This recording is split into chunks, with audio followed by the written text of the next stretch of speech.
On se rend compte maintenant qu'il n'y a pas un endroit de l'océan qui ne soit pas pollué par du plastique, et même dans les grands fonds marins.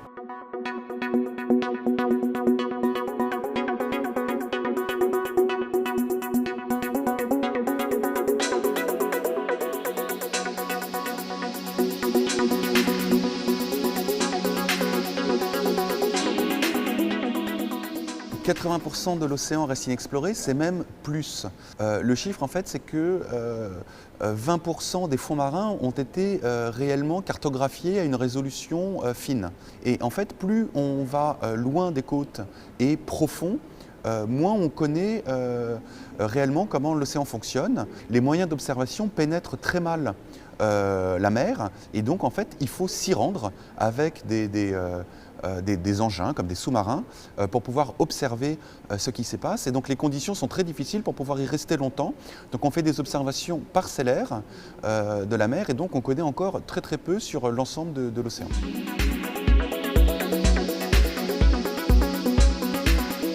Ce chiffre est compliqué parce que ça s'échelonne au cours du temps, et ce n'est pas forcément l'oxygène qu'on respire, c'est aussi l'oxygène de l'océan.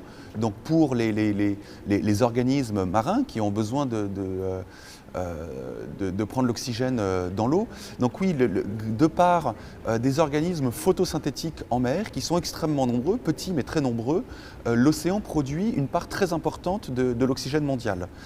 Et également, il joue un rôle moteur pour le climat et pour la régulation du climat, parce qu'il fixe une grande partie de la chaleur en excès qui est émise par l'effet de serre, et il capture et ensuite séquestre une grande partie du CO2, donc du gaz carbonique, dans l'atmosphère, et joue un rôle considérable dans la régulation du climat.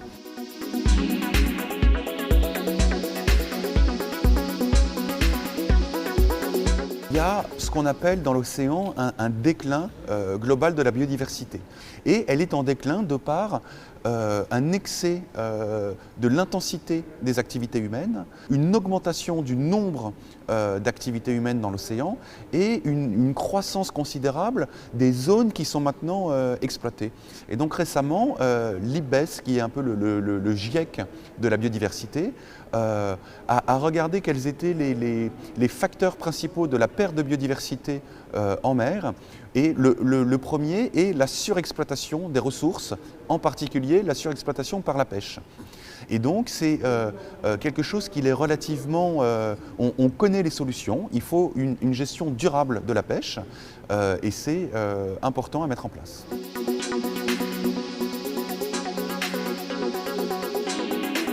Une partie considérable de ce qui est pêché ne finit pas dans nos assiettes, et pour un grand nombre de raisons. D'une part, quand on pêche des poissons, si la pratique de pêche n'est pas durable et n'est pas sélective, on va avoir tendance à pêcher un grand nombre d'espèces qui n'ont pas d'intérêt commercial, soit parce qu'elles n'ont pas de valeur nutritive, soit parce que les gens ne veulent pas les acheter, soit parce qu'il n'y a pas de circuit de vente et de filière pour telle ou telle espèce.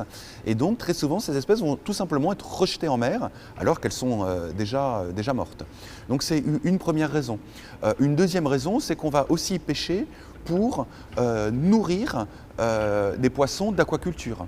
Donc une partie de la pêche est faite pour être transformée en farine animale et nourrir des poissons d'aquaculture. Et également, une partie des poissons qui peuvent être pêchés va être transformée en farine pour nourrir de l'agriculture terrestre.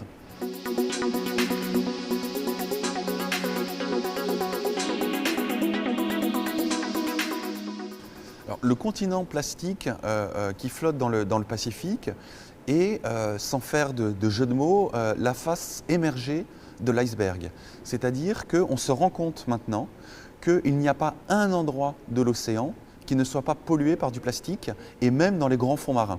Et le problème du plastique, c'est qu'il se décompose en des microparticules, et donc quand on voit des choses flotter en mer, ce n'est rien par rapport à tout ce qui se dissout dans l'eau et qui va être ingéré et faire partie du cycle de la vie. Maintenant, on retrouve du plastique absolument partout, et ça peut avoir des impacts considérables sur les écosystèmes, et on commence à peine à se rendre compte des impacts que ça peut avoir sur notre propre santé quand on va ingérer des espèces qui elles-mêmes ont été polluées par du plastique.